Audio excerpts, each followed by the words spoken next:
Welcome to the Planet B podcast, where truth, transformation, and faith converge. Join us as we flip the script on ecological despair, guided by Dr. Silas Rao's vision for a compassionate, rewilded vegan world.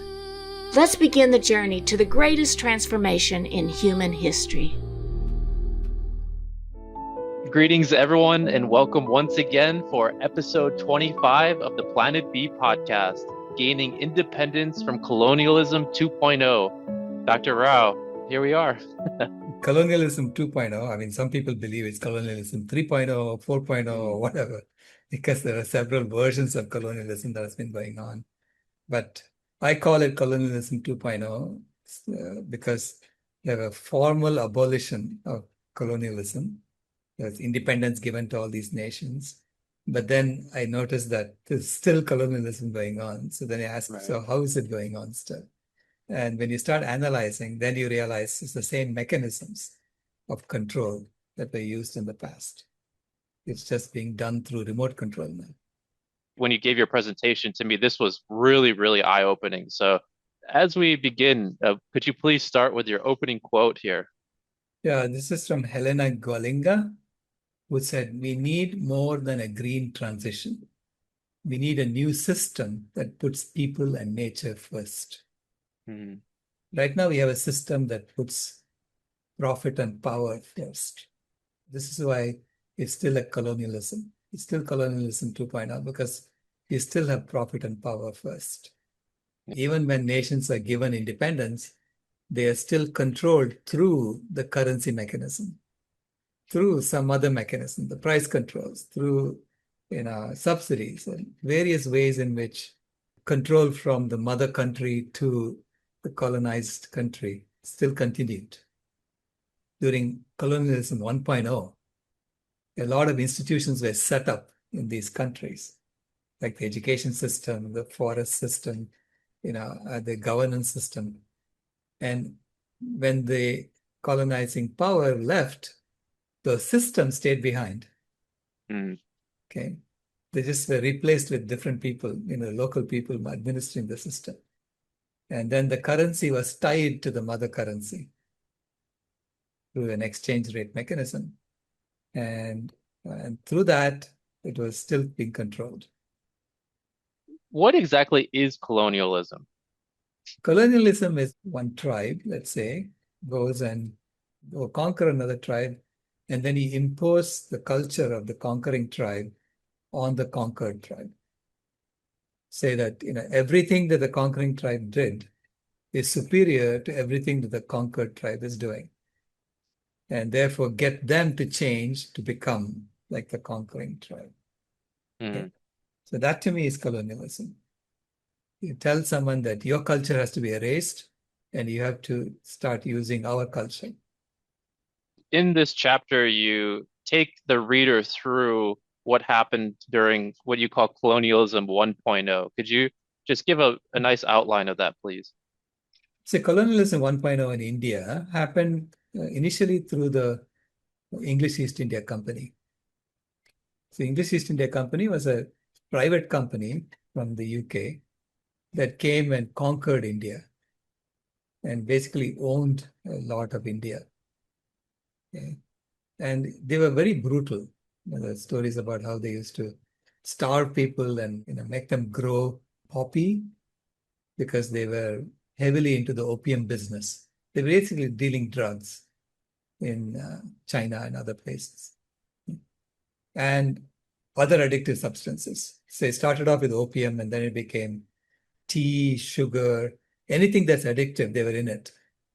And they were promoting it. And then when the people rebelled, so there was a war of independence in 1857 in India, and the company could not quell the rebellion with their own troops. So they had to go and get help from the British government to come and quell the rebellion. And then there was a transfer of power to the British government. And when that happened, at least it was a transfer of accountability. We have records from when that happened to when India got independence. There are parliamentary records that you can now go and read to understand what happened. And in the parliamentary records, you notice that between 1857 and 1947, in 90 years, 1947 is when India got formal independence. During those 90 years, they had engineered 25 famines. 25. Wow. 25 famines, and over 60 million Indians died of hunger or hunger-related causes. That's crazy. And these famines were a means to control the population. Because when people are hungry, you can make them do things. Okay, you can make them migrate to different countries and become laborers in different countries. So as the interests of the empire was far-flung, they had interests in Fiji, they had interests in the Caribbean, they had interests in India. India was the crown jewel because India was a source of labor for all these other colonies. So they would bring Indians from and migrate Indians to the West Indies to do the sugar plantations or whatever, right? And same with Fiji. So a lot of Indians are now in different places in South Africa and Fiji in the Caribbean because of the migrations that happened during colonialism. That was mainly engineered through famines, right? And as a result of those famines, all the Indian population that could not store fat easily died off. So only those who could store fat easily survived these famines in general. Okay? Because then they could eat through their fat cells when they were hungry. And as a result, there was a genetic selection of only those who could store fat easily. And now modern Indians have access to lots of fat. They have access to lots of food. And they're eating it and they're getting sick very, very fast. So Indians are 25% of the world population, or South Asians in general. It's not just Indians. Indians, South Bangladeshis, Pakistanis, they were all together, in this colonial era. And South Asians are 25% of the world population, but 60% of the heart disease patients. Wow. And Dr. Rao, in that earlier time, something you mentioned to me before too was that when the British came over, at that point in history, people of India, everyone had enough food. Everyone, Right. I believe you said, just got food for free. Yeah, literally no one paid for food because you could just go to your neighbor and eat. We always had this culture that a guest is like God and you have to feed him, right? It's beautiful. So you knew that if you didn't have food, someone else will have food. And there was plenty of food. I mean, I don't know, if you go to a tropical country, you'll see, fruit trees everywhere because the seeds are falling and the soil is so fertile that new trees are born. There's abundance. And when you have abundance and there's no hunger, it's very hard to control people. So how do you control people? Then basically what the government did was to tax people. And I think this is not the government. It originally started with the English East India Company. They would tax people in the same grain, right? So that you're forced to grow monocultures, huge fields of rice or huge fields of wheat, because they would tax you in that grain. And they would take the grain. So they had these district collectors in every district of India. And they built these trains that would go and collect the grains and take it to warehouses and store them. And basically it was used as a means of control for the population. Because when you have to grow the same grain, you become dependent on transactions, right, for the food. You cannot keep eating the same thing. Yeah.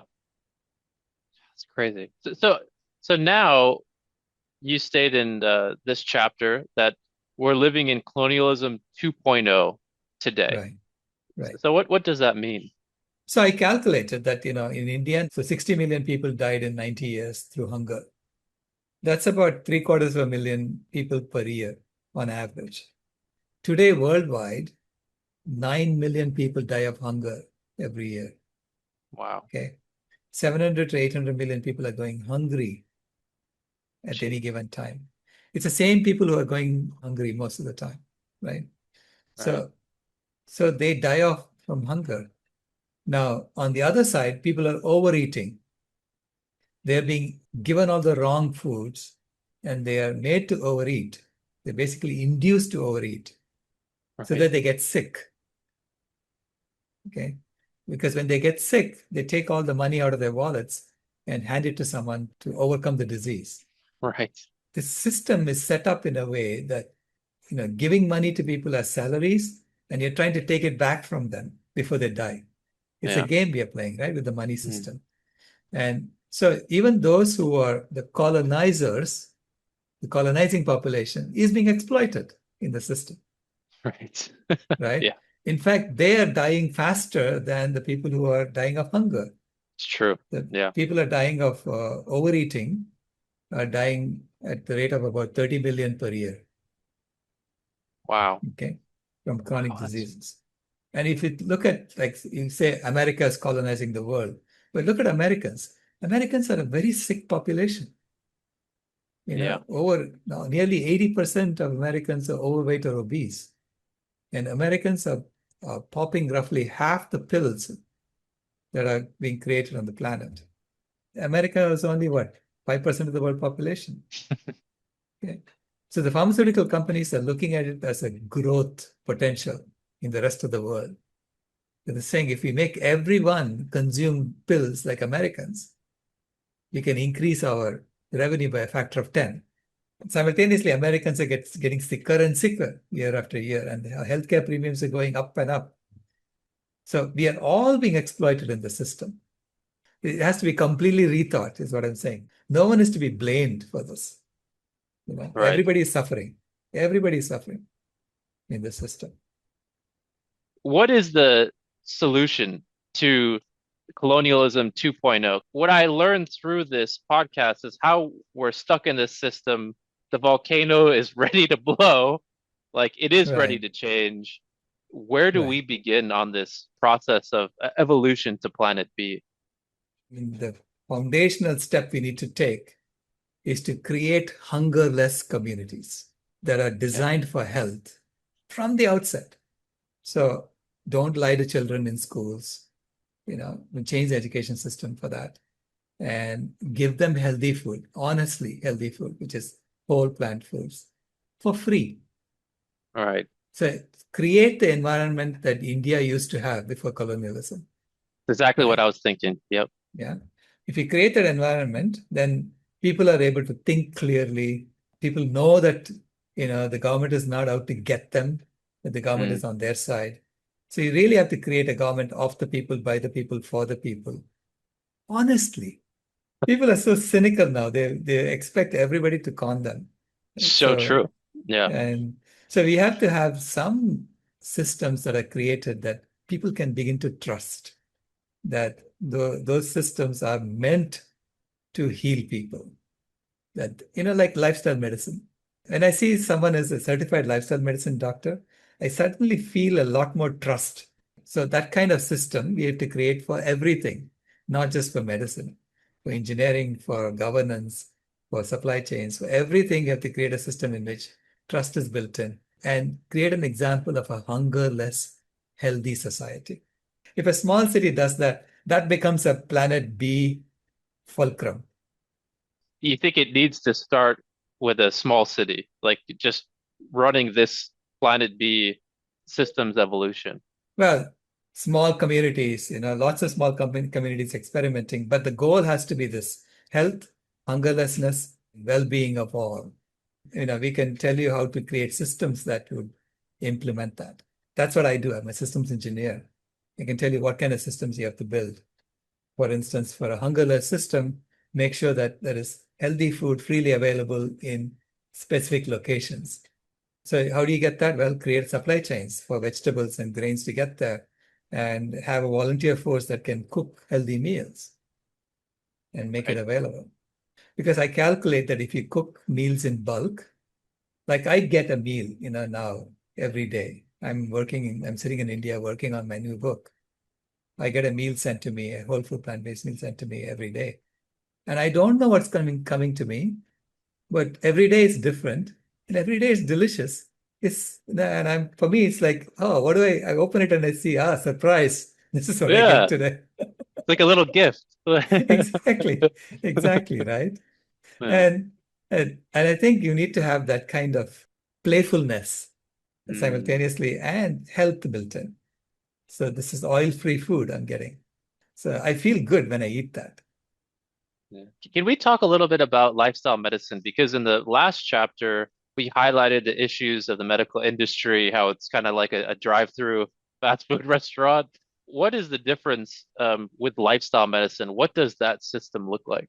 So lifestyle medicine, and some of the doctors who had woken up to what was happening in the medical system, they decided this cannot continue and they wanted to truly heal people, which is why they got into medicine in the first place. Right. So they wanted to understand root causes and then create prescriptions for lifestyle changes. So there are 6 pillars of lifestyle medicine and so on. And that is a system level transformation that happened. It's no longer about maintaining diseases, managing diseases, and treating symptoms. It's now about addressing root cause.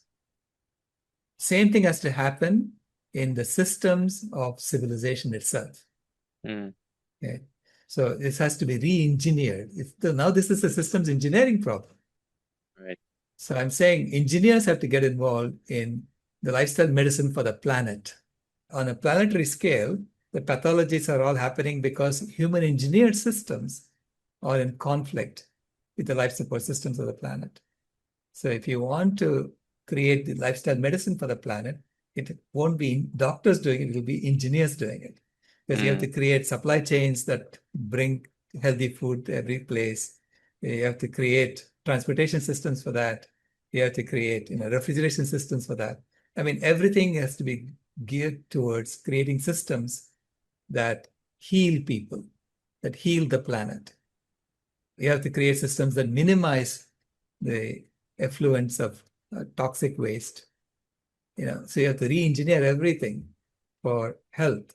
Right now, we have been doing it all, assuming that the earth is an infinite sink for toxic waste and an infinite source for resources. That assumption is no longer valid. That's what I'm pointing out. And then we have to rethink all our engineering processes for the new situation that we're in. Yeah. So that will be lifestyle engineering for the planet. Sounds like a new book.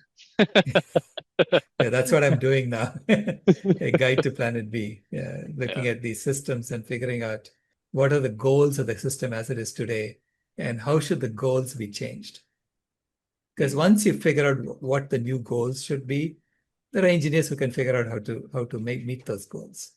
So we have processes for doing that. Yeah.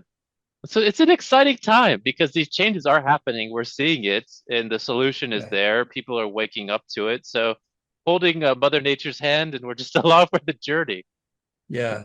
No, Mother Nature is waking us up and Yeah. saying, hey, wake up. You're no longer this infant who's wailing.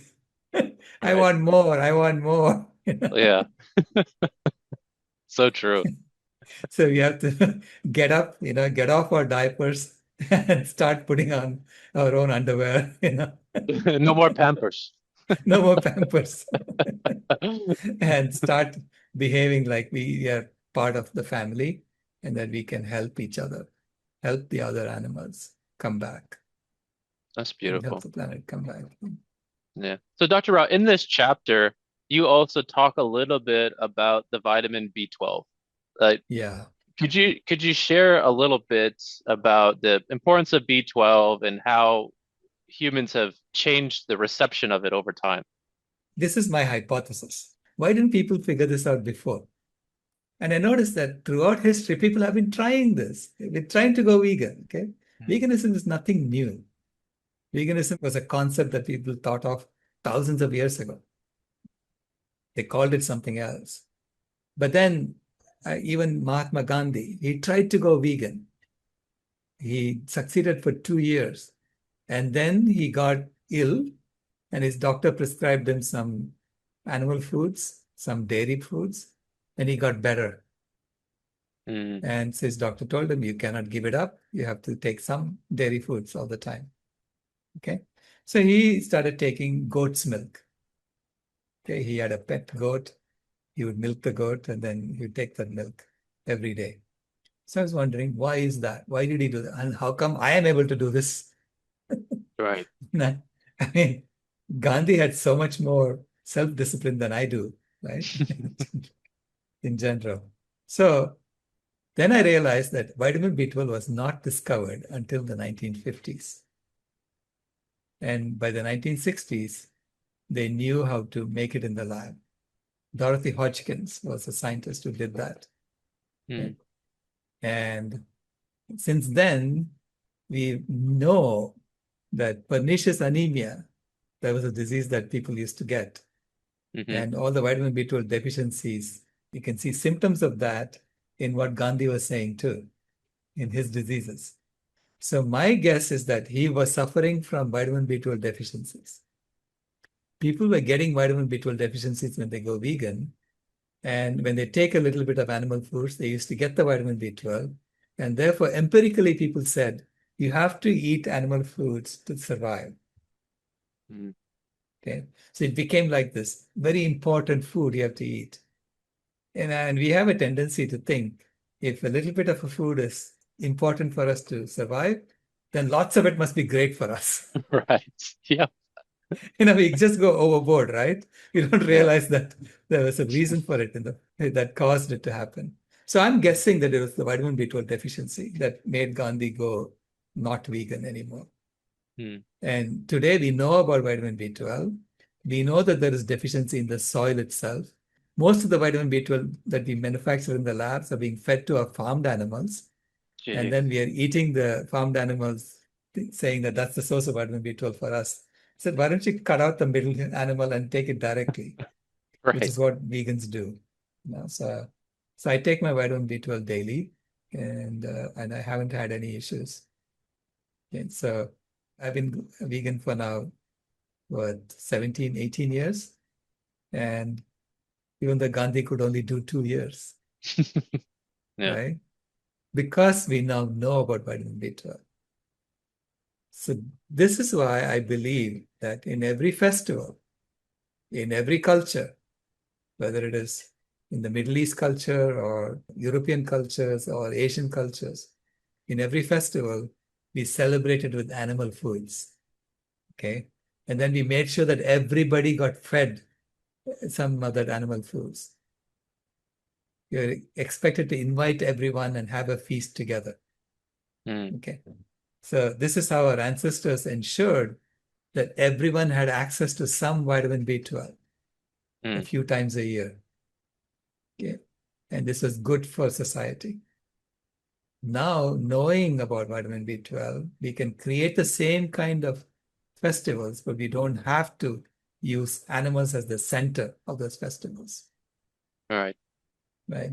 We can free the animals and we can have feasts from, plant-based feasts and take a vitamin B12 pill. Right. And you mentioned, Dr. Rao, before as well that our relationship with vegetables has changed tremendously because previously you mentioned we could get the B12 just from the bacteria in the soil, which Correct. so could you talk a little bit about that? Yeah, I mean, before we started washing the food, we could Right. get it from the vegetable directly. If you take an apple from a tree and eat it directly, you'll get some soil in it. The soil is being blown by the wind and it's sitting there on the apple, right? But if you take the apple and wash it and then eat it, you're not going to get the soil from it. So as a species that washes its food, we started getting B12 deficiencies. And then we got into this culture, right? Now we are discovering why this has been happening to us.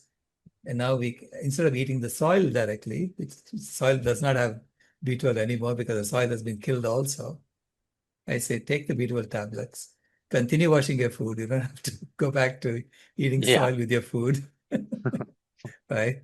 And let's sort this out, make the soil healthy again. And then if you want to go back to eating food without washing them, then that's up to the next generation to figure that out. Right. That's wonderful. So, Dr. Rao, as we wrap up episode 25, Gaining Independence from Colonialism 2.0, would you like to share a closing message with our audience? This is not a chapter about blaming anyone. It's about just understanding what has happened and how we were all victimized by these systems and how we can now free ourselves from these systems. So please look at it that way and come along for the journey. Wonderful. Awesome. Well, thank you so much, Dr. Rao. Thank you to our viewers today for joining us for episode 25. And we've got another great one coming up because episode 26 is the Oxford Union debate. And again, thank you for joining us, and we'll see you again soon. Bye. This has been a podcast from Planet B, where normal got redefined. If you haven't moved here yet, we thank you for visiting.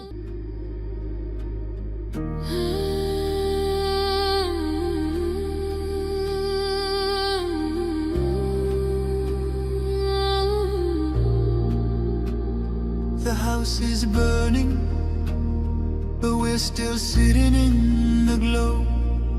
Phones charged, lights on, pretending we don't know. But the forest is silent, the river's running low, and the flame on our plates is the strongest fire we throw. Put out the fire, put out the fire. Echoes and rise, this is your hour. 7 boundaries broken, the earth pushed past the line. Climate, land, species, fresh water, chemicals, nutrients, oceans in decline. Not danger, disaster in real time. Put out the fire, ooh, put out the fire. Metafoodians rise, this is your power. And here in India, one truth stands the same. Milk is not just milk, dairy feeds the flame. Cows and methane, fields and forests turn to grain. Politics, culture, carbon, all wired to the same chain. Every cup of curd is heat in the air. Every block of butter is a forest repair. It's not a small habit, it's a planetary affair. Put out the fire, put out the fire. Echoes and rise, this is our hour.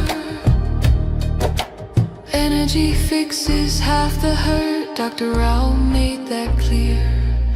But food fixes the other half, the half that's burning here. Change the plate, change the land, change the future's atmosphere. Put out the fire, put out the fire. Metafoodians unite, this is your choir. Every millet, every fruit, every sapseed, every bean is water on the wildfire of a world we've never seen. Every oil-free bite is a river turning clean. This is not perfection, it's direction. Not pressure, but protection. A week of choices can cool a generation. A company's courage can ignite a nation. Put out the fire, ooh, put out the fire. Echoes and rise, this is your hour. Metafoodians unite, Metafoodians ignite, sharing love in the meta zone.